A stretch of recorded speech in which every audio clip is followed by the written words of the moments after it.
Bonjour à toutes et à tous et bienvenue dans le podcast numéro 5 du Festival des bons films.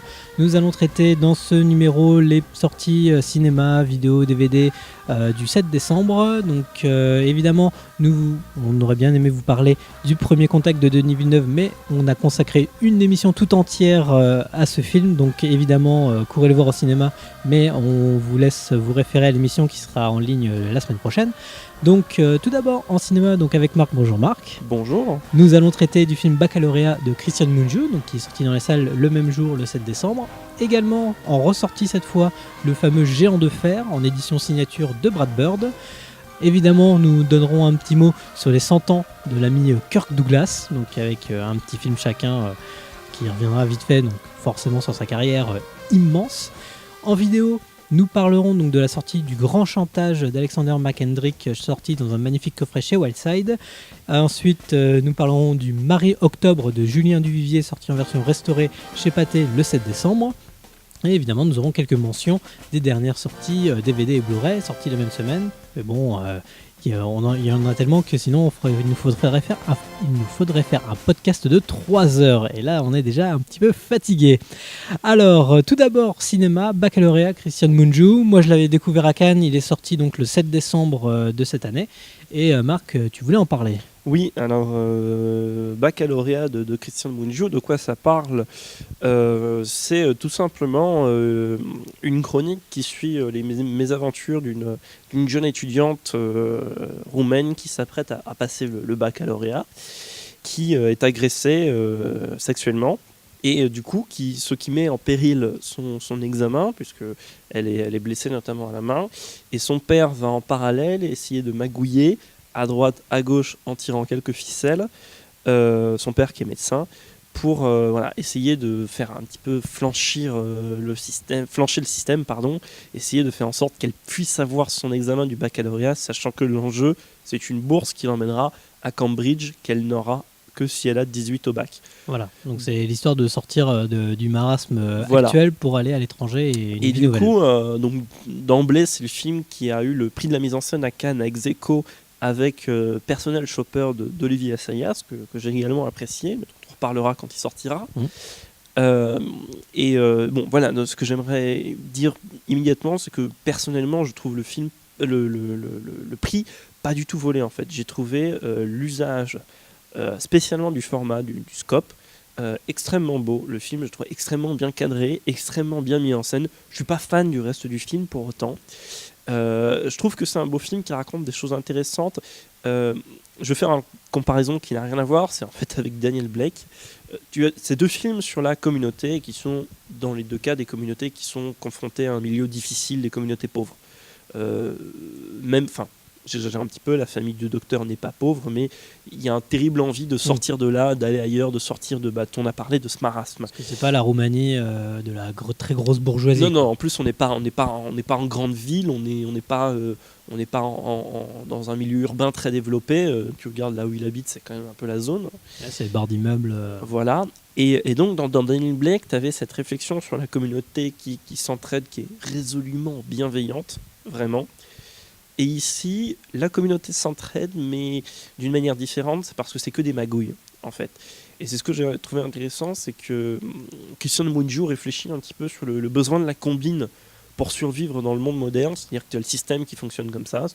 Si tu peux pas passer le bac, tant pis pour ta gueule. Si tu pourras pas avoir la mention, tant pis pour ta gueule. Tu iras pas à Cambridge, tant pis pour ta gueule. Tu resteras, bon bref, etc., etc. Et du coup, le besoin systématique de la combine, qui sont pas des combines malhonnêtes. Oui, ça a l'air d'être un système accepté par tout le monde. En fait, c'est ça qui est intéressant. C'est tacite. Techniquement, la combine est malhonnête. Il veut truquer les résultats du bac, il voit le proviseur pour essayer de rencontrer des correcteurs qui pourraient un petit peu persuader de mettre les bonnes notes, etc. Et du coup, voilà, il y a une sorte de zone grise comme ça sur la combine, et je trouve que c'est très intéressant de faire ça dans ce genre de pays, en Roumanie, d'autant plus à l'heure actuelle, alors qu'on est justement confronté à des problèmes énormes, je pense, en Union européenne, sur les dissensions qu'il y a entre toutes les économies qui sont plus ou moins faibles entre l'Ouest et l'Est. Et non, parce que justement, cette magouille, on va dire, c'est le côté, c'est pas bien. Moralement, c'est pas bien, mais il y a le côté ce qu'a subi la fille. Voilà. On est en complètement empathie avec elle et on comprend la démarche du père parce que la fille, avant ce qui lui arrive avant son drame, elle était prête, elle était à fond dans les études, elle avait très bien révisé, elle était au taquet pour passer le baccalauréat. Et le problème, c'est que avec ce drame qui lui arrive dans sa vie, elle est complètement détruite. Voilà. Et justement, son père n'a pas envie que sa fille subisse une vie de merde pendant les 20 ans à venir pour un événement qui a duré même pas une minute. Et on comprend cette démarche, même si moralement, enfin, justement, c'est ça le truc, Voilà, c'est que le film, voilà. Par exemple, le film prend du recul sur les agissements du père. Par exemple, c'est pas comme, justement, je vais revenir à Daniel Blake. Je parle beaucoup de Daniel Blake, mais j'ai beaucoup aimé Daniel Blake. C'est pas une critique. Je vais revenir à Daniel Blake, par exemple. Dans Daniel Blake, Kane Loach épouse complètement le point de vue de son personnage principal, fait entre guillemets l'apologie de son raisonnement, de tout trouver absurde, etc. Ce qui est un petit peu moins le cas dans Baccalauréat, c'est-à-dire parfois Christian Mungiu ou nous-mêmes, nous spectateurs, on va être d'accord avec ce que le père pense ou fait. D'autres fois, c'est un petit peu compliqué parce que voilà, il a une manière de voir les choses qui est absolument nette, c'est-à-dire que pour lui, sa fille, elle doit partir. C'est presque s'il la chasse, entre guillemets, de la famille du pays, il veut la forcer à aller à Cambridge. Pour lui, il pense qu'elle n'a qu'un avenir, voilà. Et c'est à l'extérieur. Et il n'y a pas d'avenir en Roumanie. Et lui, par exemple, regrette, dans un dialogue, on comprend qu'avec sa femme, ils avaient quitté la Roumanie il y a un certain temps, qu'ils sont revenus après la chute de l'Union soviétique, et qu'il le regrette. Donc du coup, voilà. Et ça, la fille n'est pas forcément d'accord dessus. On sent bien le désir de pas forcément avoir envie de quitter ses racines, parce que voilà, elle se sent roumaine. Il y a ses parents, sa famille, elle a encore plus besoin d'eux après ce qui s'est passé. Elle a sa grand-mère, par exemple, qui justement, elle n'est pas forcément d'accord avec quoi, alors que justement la grand-mère a probablement connu encore plus d'horreur dans l'histoire de la Roumanie, et qui ne veut pas forcément, qui n'est pas forcément d'accord avec le fait que sa petite fille s'en aille pour aller faire sa vie, vivre une vie d'études en anglais, de tout faire en anglais, etc. Même sur le côté trouble que tu disais par rapport à Daniel Blake, le personnage principal trompe sa femme. Voilà. Il a une maîtresse, enfin, même si le personnage justement est pas du tout détestable, même le personnage de la maîtresse, on est complètement en empathie aussi avec elle, parce que elle attend que le mari quitte sa femme, parce qu'il n'arrête pas de lui promettre ça. Mais en même temps, donc, on pourrait dire donc le mari est un salaud, mais même ce personnage-là, c'est le personnage quasiment principal, on n'a pas envie d'être contre lui. Voilà, il est dans une situation impossible des deux côtés. Quand il enfreint un petit peu la morale, c'est des infractions à la morale c'est un peu le truc de jeter la première pierre, etc. C'est le truc qu'on fait tous. C'est le gars, il pense pas mal, mais... Voilà. Et ce qui est intéressant, alors après, si j'ai une petite réserve, justement, j'en ai plusieurs en soi des réserves. Si j'ai une petite réserve, par exemple, c'est sur le personnage de la femme, qui a l'air d'être une dépressive notoire, et je pense que Christian Mungiu a un petit peu exagéré ça, parce que du coup, vraiment, on n'a aucun affect pour la femme. Alors, certes, c'est bien pour se mettre du point de vue du mari, qui du coup n'éprouve plus rien pour sa femme. Mais de l'autre côté, je trouve qu'en termes d'enjeu, on a tout de suite envie qu'il la quitte, en fait, puisque la fille, elle est grande, elle a 17, 18 ans, etc. On a tout de suite envie qu'il... Du coup, il y a moins l'enjeu du risque de la dissolution de la cellule familiale, qui est aussi un problème dans le film. Et voilà, je trouvais d'autant plus que ce petit aspect de lourdeur, genre elle est dépressive, elle a l'air dépressive, elle a les cheveux gris avant l'âge, etc. C'était une petite lourdeur qui du coup entachait peut-être la force de caractère des personnages, ou du moins du personnage principal de Baccalauréat. Moi, tu vois, si j'avais une réserve, on va tout dire, puisque au moment où on a préparé le podcast, moi j'avais complètement oublié Baccalauréat. C'est moi qui ai forcé Alexis. Voilà, c'est toi qui m'as dit, il y a Baccalauréat, Christian Mungiu, je vais le voir et tout ça. Et puis franchement, je te disais, je l'avais complètement oublié. C'est pour ça que le prix de la mise en scène, j'hésite un petit peu là-dessus, parce que c'est vrai que le film était bien, tout ça, mais il m'a laissé aucun souvenir, alors que les films de Christian Mungiu, les précédents, donc Au-delà des collines, où c'était 4 mois, 3 semaines et 2 jours, ces films-là m'avaient profondément marqué. J'en ai encore des images en tête, j'ai des scènes intégrales que j'arrive à me souvenir, donc c'était vraiment des films très très forts. Que moi, Baccalauréat, je l'ai vu à Cannes, en plus, dans la grande salle lumière, séance idéale. Pourtant, j'en ai pas vraiment de grands souvenirs. J'ai quelques flashs de quelques séquences, mais je l'ai plus rapidement oublié que ces deux précédents films. Voilà, non, je pense que c'est... je peux pas forcément te contredire, parce que je pense que c'est un film un petit peu mineur, que moi j'ai apprécié dans le sens où, j'ai quand même aimé la mise en scène. Et 2, j'ai suivi vraiment avec intérêt l'histoire. Maintenant, ça s'arrête là. J'ai suivi avec intérêt l'histoire. Je trouvais les thématiques qui brassaient intéressantes. Je pense que le prix de la mise en scène n'est pas volé. Ça ne veut pas dire que je ne l'aurais pas donné à quelqu'un d'autre, etc. etc. Après, je souhaitais quand même qu'on en parle parce que je trouve ça intéressant, entre guillemets, de toujours, les autres fois, on parlait dans les autres podcasts, on parlait de se confronter à des cultures qu'on ne connaît pas du tout, dans Tana ou dans Thèbes, je ne me souviens plus, etc. Ici, c'est se confronter à une culture qu'on connaît, on est en Europe, se confronter à un système qu'on connaît, le baccalauréat, avec plein de choses qu'on connaît, parce que ça ressemble vraiment à l'Europe, à la France. Oui, complètement. Il y a l'administration. Avec l'administration, mais avec un regard vraiment un tout petit peu différent, avec des problèmes qui sont un petit peu les nôtres, mais plus exagérés, en plus graves. Et je trouvais ça intéressant. Et voilà, il y a cet attachement que j'ai pour le personnage principal et pour sa fille. Et finalement, Christian Mungiu évite, et je trouve ça bien, parce que c'est souvent un risque dans ce genre de film, le côté un petit peu moralisateur. Ce qui, à la rigueur, ce qu'on aurait pu reprocher à Ken Loach, on peut comparer. Oui, c'est un peu plus complexe. On peut comparer ou non les films. Je poursuis cette comparaison. J'ai trouvé que c'était vraiment une histoire qui suivait, chronique d'une jeune fille qui doit passer son bac dans un système tel qu'il est.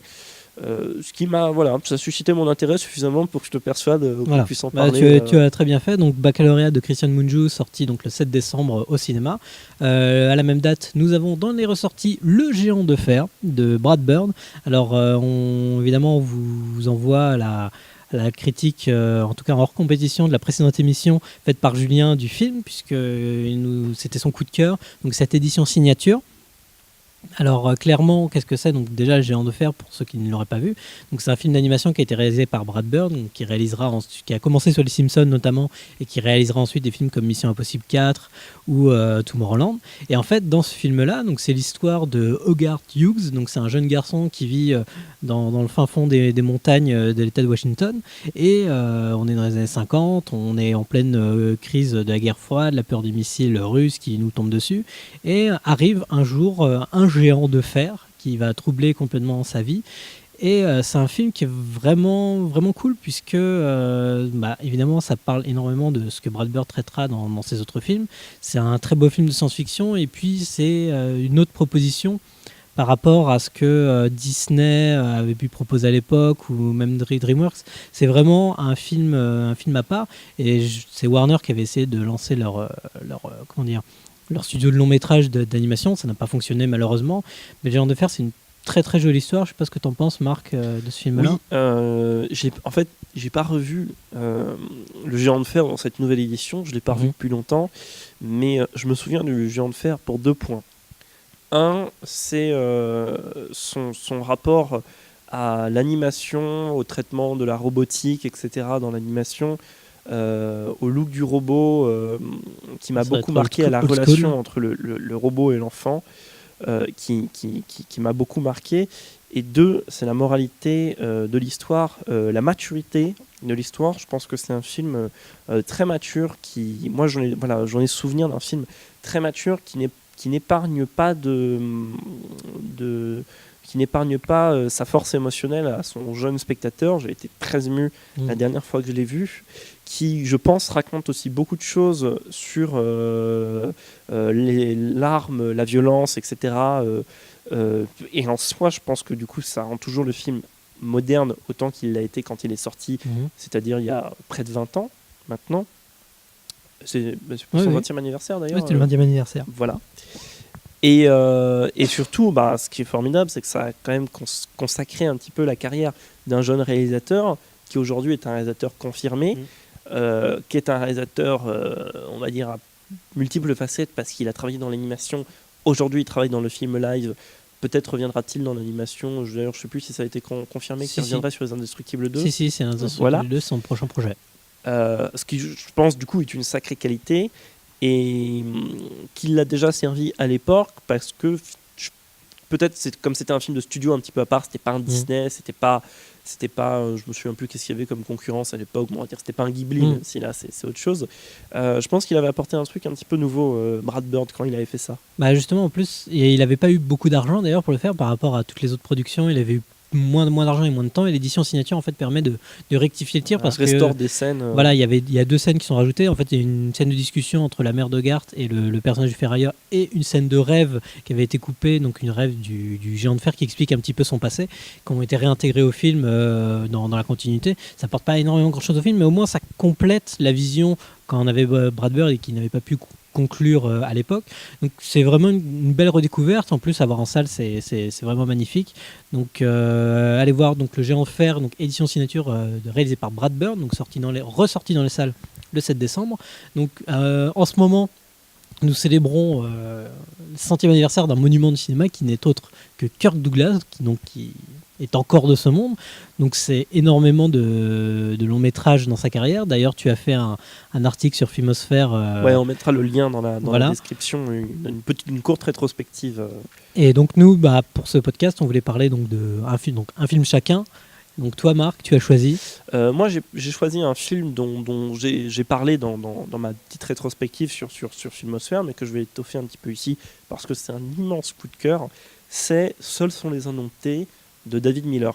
C'est un film que Kirk Douglas a produit.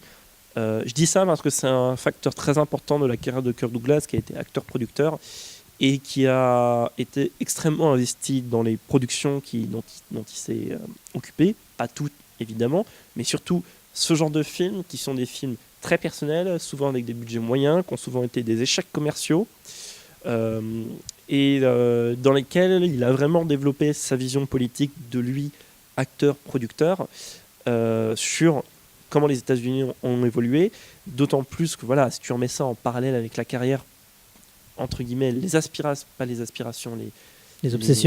obsessions politiques, voilà, de Kirk Douglas sur les dangers de l'ère contemporaine, les dangers de la modernité, sans pour autant que Kirk Douglas soit un conservateur, bien au contraire, parce que c'était un grand progressiste.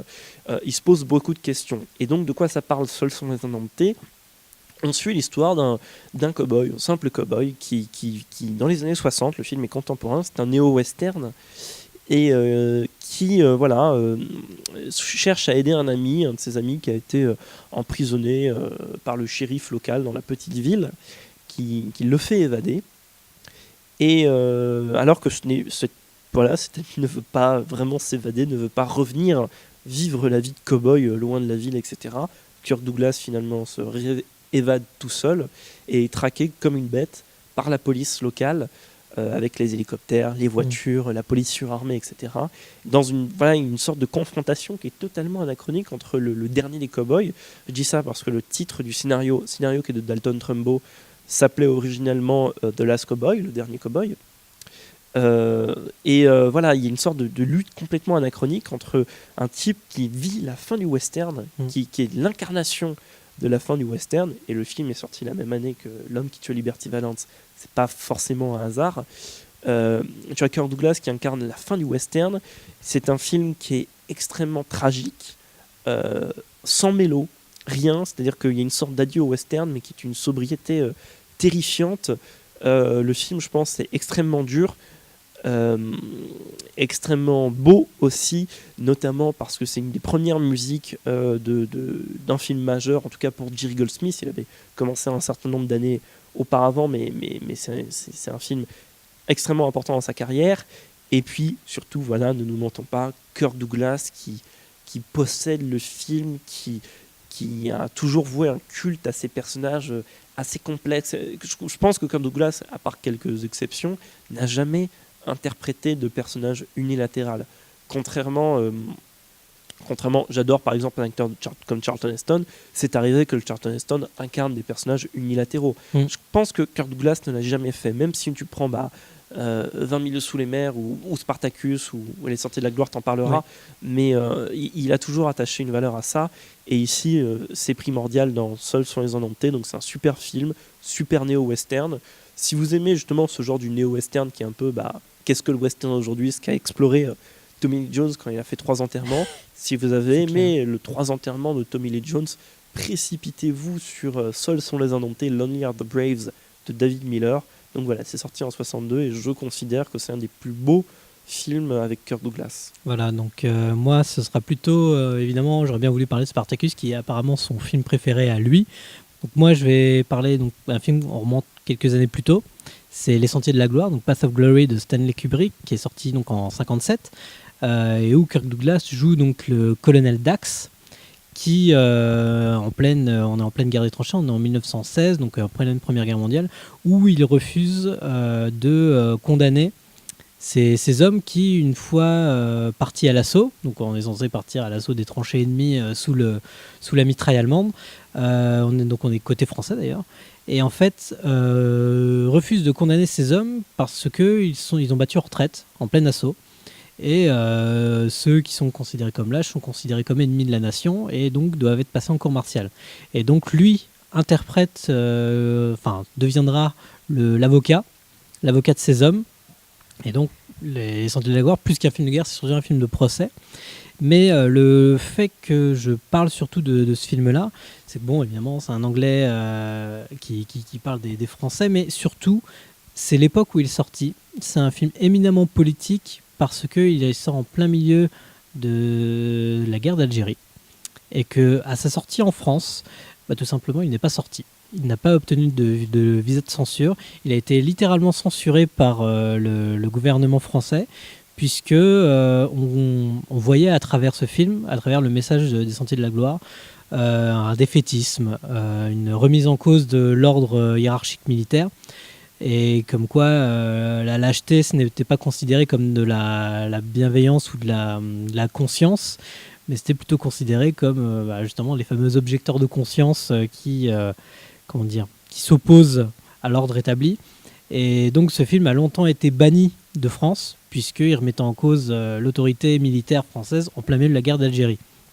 Et donc, sorti en 1957, donc il marquera les festivals et les box-office étrangers, mais en France, il ne sortira qu'en mars 1975, donc bien longtemps après, en espérant qu'il ne fasse pas trop de vagues. Et je voulais justement parler de ce film-là, puisque ça marque l'engagement politique de Kirk Douglas de se lancer dans des projets comme ça, qui ose. Il en a fait bien d'autres, évidemment, dans le cinéma, mais c'était vraiment ce film-là que je voulais mettre en avant donc, dans sa filmographie, donc Les Sentiers de la Gloire de Stanley Kubrick. Si vous ne l'avez pas vu, foncez le voir, même si c'est en noir et blanc et tout ça, puisqu'en plus, dans les films de Première Guerre mondiale, il a tracé visuellement beaucoup de films, les films comme de Jean-Pierre Jeunet, En dimanche de fiançailles. Dès que vous voyez un travelling arrière avec un personnage qui marche dans une tranchée, vous savez d'où ça vient. Voilà, donc les Sentiers de la Gloire, donc pour les 100 ans de l'ami Kirk Douglas, donc en vidéo cette fois, donc on est à peu près dans les mêmes années, donc Le Grand Chantage. Ouais. On est en 1955 normalement, donc de Alexander McKendrick, et c'est sorti en coffret DVD Blu-ray chez Whiteside, donc le 7 décembre. Voilà, Le Grand Chantage.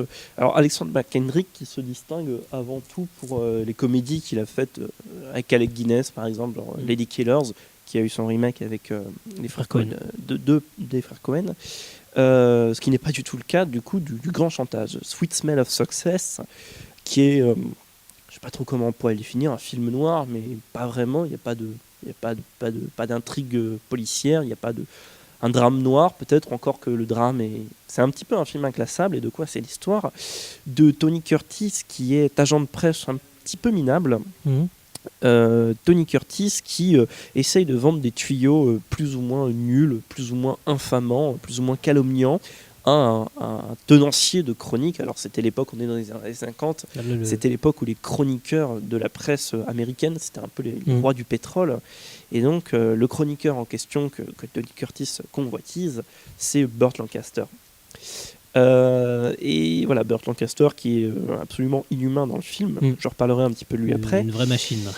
Et voilà, le film tourne autour de Tony Curtis, qui est un opportuniste notoire, qui cherche absolument à vendre ses tuyaux contre des services qu'il rend à Burt Lancaster, notamment essayer de séparer sa sœur d'un joueur de guitare de troquet new-yorkais.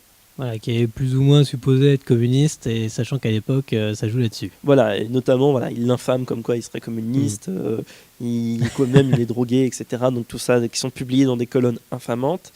Et donc voilà, ça se passe à New York. C'est un point très important à souligner parce que la ville représente une place immense dans le film.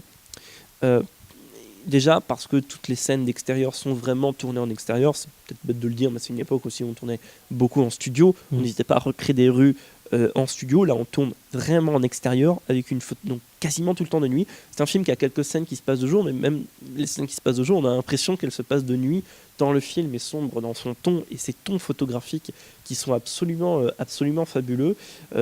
À ce sujet-là, je voudrais juste dire que la photo de James Wong Ho, c'est quand même une des plus belles qu'on ait vues en noir et blanc.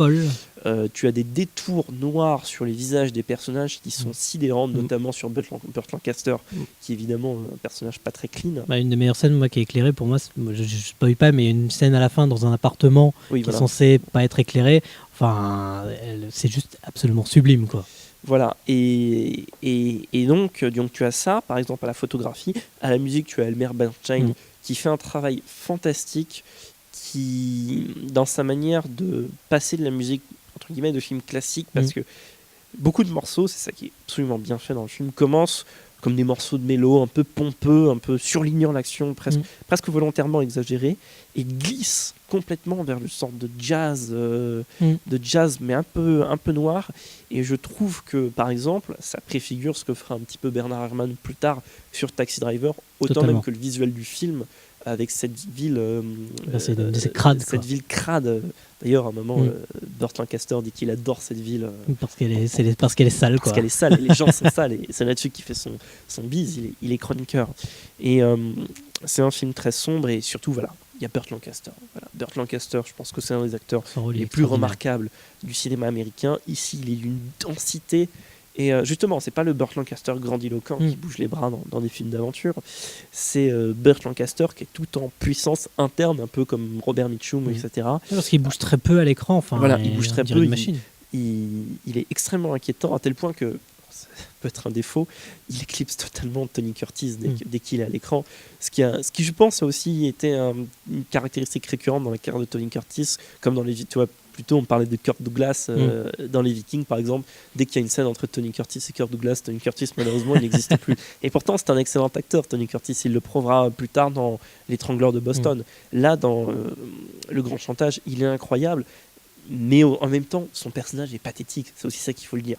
Tu as une scène qui est remarquable, que j'ai peu vue ailleurs, où il se la joue, voilà, gros dur. Il a moyen de faire levier sur une huile pour un chroniqueur, voilà, de lui faire un chantage justement avec sa femme, parce que cette huile a trompé sa femme, etc. Il commence un chantage, etc. Ça commence à tourner en sa faveur, et il s'attire les bonnes grâces de sa femme au milieu d'un dîner. Puis en fait, il devient ridicule et son chantage ne marche pas. Et l'autre dit il en fait des caisses. Vas-y, balance ton truc, je m'en fous. Et t'as le personnage qui s'effondre. Et je trouve ça formidable de doser un personnage comme ça, ce qui est aussi une caractéristique des, entre guillemets, des films noirs, ce n'est pas vraiment. Parce qu'en plus, ce qui est ouf, c'est qu'on est en 1955, donc en plein McCarthyisme, donc on chasse les censés communistes et tout ça. Et ce que le film démontre, c'est que les politiques sont pourris, les éditorialistes sont pourris, les flics sont pourris, enfin... Tout le système américain sur lequel repose, on va dire, la droiture, la morale et tout ça, tout est pourri, tout est pourri aussi jusqu'à l'os. Oui, c'est cynique, enfin, c'est vraiment sale, justement, c'est comme la ville. Et je trouvais que le film était quand même vraiment osé pour l'époque, parce que pour ce que ça dénonce... D'autant plus qu'on parle plus ou moins crûment de cul. Et même par rapport au McCarthyisme, où tu as justement le personnage de l'éditorialiste qui dit « Je suis prêt à détruire une carrière en faisant croire que la personne... est communiste. Et alors qu'on sait que la personne, le fameux chanteur à guitare, ne l'est pas du tout. Enfin, ça démontre quand même le système McCarthyisme, où en gros, c'est des fausses accusations pour démonter des carrières de personnes et limite les foutre en prison juste parce qu'elles dérangent un petit peu. Voilà, et d'autant plus qu'on est là à l'époque où Hollywood, mais c'est pas que le cas à Hollywood, dans la musique aussi, il y avait énormément de personnes qui étaient blacklistées. Plus tôt, on a parlé de Dalton Trumbo qui a signé le scénario de Seuls sont les indomptés. Voilà, lui était connu, lui était ouvertement communiste. Voilà. Et était blacklisté. Et voilà, du coup, on se demande presque comment le film a été fait, comment il est passé entre les rails pour sa crudité, parfois sa crudité de langage. ou alors sa crudité de sous-entendu. Ça, c'est un film, je vais terminer là-dessus, mais c'est un truc que j'aime beaucoup dans les films qui essayent d'être osés malgré la censure du code Hays, donc le code qui censure la production cinématographique dès qu'on ose un petit peu trop. Et c'est du coup ces manières de le contourner par des jeux de mots dans les dialogues, par des sous-entendus de situation, parce qu'on montre sans ce qu'on ne montre pas. Genre à un moment, il est question par exemple, il y a une question d'un viol sur une vendeuse de cigarettes et la manière avec laquelle c'est amené, parce qu'on peut pas vraiment le dire. On peut pas le dire directement face à la caméra. Et la manière avec laquelle c'est amené, on a compris. Quelque part, c'est encore plus terrible en fait, parce qu'on a compris et on ne peut pas le dire. Et je trouve que ça illustre encore mieux le sinistre de la situation et le côté complètement hypocrite de toute cette société américaine, voire même de toute la société hollywoodienne, du divertissement, etc. C'est clair. Donc le 7 décembre est sorti donc chez Wildside dans un magnifique coffret, donc DVD Blu-ray, le grand chantage. Voilà, la restauration est vraiment très belle. Voilà, et je crois qu'elle a été faite par rapport au master de Criterion, voilà, qu'ils en avaient fait. Donc, et en plus, dans ce coffret-là, on trouve un livret exclusif écrit par Philippe Garnier sur la genèse du film, donc, et notamment avec des photos, des documents d'archives assez rares. Donc c'est un livre de 224 pages qui est bien massif. Et dans les bonus, on trouve un entretien avec Philip Kem, qui est le biographe de McKendrick, des scènes commentées par ce même Philip Kemp, et un documentaire sur la carrière de Alexander McKendrick intitulé The Man Who Walked Away, donc l'homme qui est allé marcher ailleurs. Donc évidemment, en version restaurée, on a aussi Marie-Octobre, donc un autre film en noir et blanc bizarrement, mais cette fois c'est bien français, c'est Julien Duvivier, un très grand réalisateur français qui a été un peu oublié, mais qui revient sur le devant de la scène avec toutes ses versions restaurées, et ça on était obligé d'en parler. Ouais, en fait, à vrai dire, je ne connaissais pas du tout. C'est peut-être honte sur moi. Je ne connaissais pas du tout. Alors, je connais un petit peu Julien Duvivier, je ne connaissais pas du tout Marie-Octobre avant de le regarder, avant de le découvrir. Il y a vraiment quelques jours pour justement cette émission. Je trouve ça assez génial, en fait. De quoi c'est l'histoire, Marie-Octobre? Très simplement. On est en 1955. Alors, en fait, on est 15 ans après la guerre, donc 59. On est en 59. Le film est sorti en 59. Une dizaine d'amis, anciens résistants, du même groupe de résistants se retrouvent 15 ans après la fin de la guerre pour une cérémonie de retrouvailles autour de leur ancien manoir qui appartient à l'un d'eux, qui était leur cache de résistants.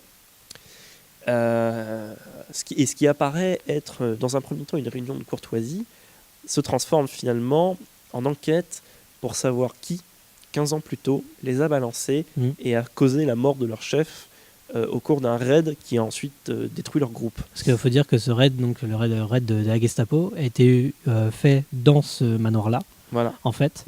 Et ils reviennent sur les lieux à la fois célébrer donc, leur passé commun. Mais justement, il y a cette enquête un peu à la Cluedo, puisque l'un de ceux qui sont présents, donc ils sont à peu près 8, 9, 10, l'un d'entre eux est le traître qui les a balancés. Et en fait, au tour à tour, le film va passer de l'un à l'autre. Puis nous, on est spectateurs. C'est une alternative au petit nègre. Sauf que ici, personne ne meurt au fur et à mesure. Mais l'enquête suit méticuleusement les candidats les uns après les invités les uns après les autres, avec leurs motifs, leurs possibles mobiles. Qu'est-ce qu'ils faisaient à cette époque? Quel intérêt aurait-il eu à balancer? Et déjà, avant toute chose, avant de parler du fond, déjà c'est un super thriller. En termes d'intrigue pure et dure, c'est un super thriller. C'est-à-dire que les pistes sont très bien tendues, sans foutage de gueule, parce que c'est souvent casse-gueule ce genre de truc. Là, il y a pas souvent c'est des retournements. Il y en a un, mais bon. Sans foutage de gueule. Et surtout, ce que je trouve intéressant, c'est que le film sort en 1959. On est donc 14 ans après la fin de la guerre. Et on sent que c'est encore vraiment dans l'inconscient collectif. Comme quoi toute la France n'était pas résistante. Déjà toute la France n'était pas résistante, ça peut paraître bête à dire aujourd'hui, mais encore une fois à l'époque c'était pas forcément un sujet c'était sensible, facile à discuter. Et puis surtout, ce qui est intéressant dans Marie-Octobre, c'est comment les gens se sont construits une double vie. C'est-à-dire ils ont recommencé une nouvelle vie en 1945-46, ils ont souvent eu des nouveaux métiers, ils se sont lancés dans de nouvelles carrières, etc. Et ça, le film en parle beaucoup. Et comment ils ont encore en dessous d'eux leur ancienne vie de la guerre, leur trauma de la guerre, etc. Et qui évidemment n'est toujours pas passé à l'époque. La société française s'auto-persuade et les personnages s'auto-persuadent. D'ailleurs, c'est ça qui est très intéressant. Ils sont tous là à dire non, mais c'est passé, c'était il y a 15 ans, il y a prescription, qu'importe, etc. Ce qui est fort en plus dans le film, c'est justement c'est quand on passe les alibis de chacun, c'est à ce moment-là, c'est pas chacun propose sa version des faits, c'est que au moment où la personne s'exprime, pour le spectateur, elle est coupable parce que tous les autres pensent qu'elle est coupable. Et au moment où elle arrive à se dédouaner, on passe à une autre personne et à ce moment-là, tous les autres personnages pensent que cette nouvelle personne est coupable et on est là, c'est lui, il va se dénoncer, puis non, on passe encore. Enfin, c'est un truc complètement fou. Et puis même au casting, le casting est gigantesque. On n'a pas parlé, le casting, j'espère que je vais oublier personne, mais il y a Lino Ventura, Paul Meurice, Daniel Darieux, Serge Reggiani, Bernard Blier, voilà, etc., etc. Enfin, la liste est encore longue de rôles qu'on a vu beaucoup avant et qu'on verra ensuite. Tu m'as fait remarquer, et c'est absolument vrai, qu'il y a un certain nombre, il y a une résonance évidente avec l'Armée des Ombres qui sortira une dizaine d'années plus tard. Voilà, parce qu'en fait, le film, ce serait une sorte de préquel, suite 10 ans après l'Armée des Ombres, mais tourné 10 ans avant. Voilà. Pourquoi ? Parce que dans l'Armée des Ombres, il y a Serge Reggiani, Lino Ventura, Paul Meurice. Quasiment dans les mêmes rôles en plus. Quasiment dans les mêmes rôles, voilà, ouais. Une manière de voir. Par exemple, à un moment, Lino Ventura dit que à l'époque, les traîtres chez les résistants, c'est lui qui s'en occupait. Ce qui est le cas dans l'Armée des Ombres. Il y a une scène là-dessus. Et le film m'a aussi évidemment fait penser à un autre film qui m'a frappé tout de suite. C'est Les 8 salopards de Quentin Tarantino. Parce que ce qu'il faut dire, c'est qu'on est dans un même décor. Voilà, on est dans une grande pièce carrée, extrêmement grande, un grand salon, dont les personnages ne quittent jamais. Donc, le film est un huis clos, les personnages ne quittent jamais cette pièce, la mise en scène arrive à constamment le réinventer, c'est-à-dire qu'on n'est pas dans du bête champ contre champ, etc. Il y a un jeu sur les focales, sur le choix des champs, des personnages qui sont isolés, mais surtout sur les focales, qui agrandissent ou diminuent les personnages. Il y a un travelling arrière qui parle de Serge Reggiani, à un moment qui le rapetissit à l'extrême, parce que justement, c'est son tour de se faire accuser après. Et à chaque fois, Julien Duvivier change sa méthode de mise en scène pour que l'accusation soit une redite à chaque fois. C'est absolument bien fait. Et donc, par rapport à 8 salopards, ces jeux d'échelle entre les personnages et le gigantisme, j'exagère un peu, mais la grandeur du décor, c'est complètement... je ne peux pas imaginer que Tarantino ait fait Les 8 salopards sans voir Duvivier, et évidemment en connaissant tout l'amour que porte Tarantino au cinéma français. De cette époque-là, hein. Voilà, et d'autant plus c'est bien qu'on en parle parce que Duvivier, c'est un cinéaste qui était un petit peu, je dirais, passé à la trappe, qui était un petit peu en retrait par rapport à certains de ses confrères de l'époque, donc peut-être par rapport à Renoir, peut-être par rapport à Carnet, peut-être plus tard ensuite éclipsé par ceux de la Nouvelle Vague, et qui ces dernières années, l'année dernière, a été un petit peu remis au goût du jour par le Festival Lumière. Nombreux de ces films ont été restaurés, Le Temps des Assassins, etc. Et qui témoigne parce que souvent quand on pense thriller en France, on a Henri-Georges Clouzot en tête, mais voilà, là, c'est il y a une sorte de grand scénario là-dedans, un grand scénariste, un grand formaliste aussi, parce que quand on regarde la mise en scène, c'est assez impressionnant. Voilà, donc Marie Octobre de Julien Duvivier, donc restauré chez Pathé Film, donc un magnifique master, donc sorti le 7 décembre en DVD Blu-ray. Évidemment, on aurait aimé vous parler de plein d'autres films, mais bon, on va juste en faire mention. Donc évidemment, dans les Jodorowsky's Dune de Frank Pavich, documentaire sur le film pas fait de Dune par Alexandre Jodorowsky, qui sort chez Blackout. On en parle en dernier conseil de la prochaine émission du Festival du Bon Film. Il y a le Jason Bourne de Paul Greengrass, qui nous a pas forcément convaincus, mais j'ai bien aimé par politique des auteurs, mais voilà, qui est sorti donc le 10 décembre, et puis il y a aussi le coffret intégral 5 films et tout ça chez Universal. On en avait parlé dans un précédent podcast, mais La Colline des Yeux de Wes Craven. Donc cette fois on a un coffret avec le 1, le 2, donc la 1 version restaurée chez Programme le 7 décembre. On a The Wave de Rory Tog qui est sorti en DVD Blu-ray chez AB Video, donc le film avec la méga vague, film catastrophe norvégien et qui se débrouille vachement bien pour le peu de budget qu'il a, donc sorti le 7 décembre chez AB Video. Et aussi Jinro, La Brigade des Loups de Hiroyuki Okiura, évidemment qui est un monument de l'animation japonaise. Donc foncez dessus parce qu'en plus c'est le premier master Blu-ray qui est disponible en France, donc en DVD Blu-ray chez Animemad, donc disponible depuis le 7 décembre. Donc merci de nous avoir écoutés. Forcément on vous donne rendez-vous à la prochaine émission qui va arriver très très vite, dans laquelle on parlera de Premier Contact de Denis Villeneuve. Donc forcément abonnez-vous sur YouTube, réécoutez-nous sur Mixcloud, aimez-nous sur Facebook, suivez-nous sur Twitter et notez-nous sur Sens Critique. Je crois que ça doit être ça, ouais. Et voilà, et rendez-vous sur notre site officiel lesbonsfilms.com. Allez voir des films c'est bien, mais en voir des bons c'est mieux. Voilà, on se retrouve la semaine prochaine pour notre dernier podcast de l'année et on se retrouve très vite. Au revoir. Au revoir.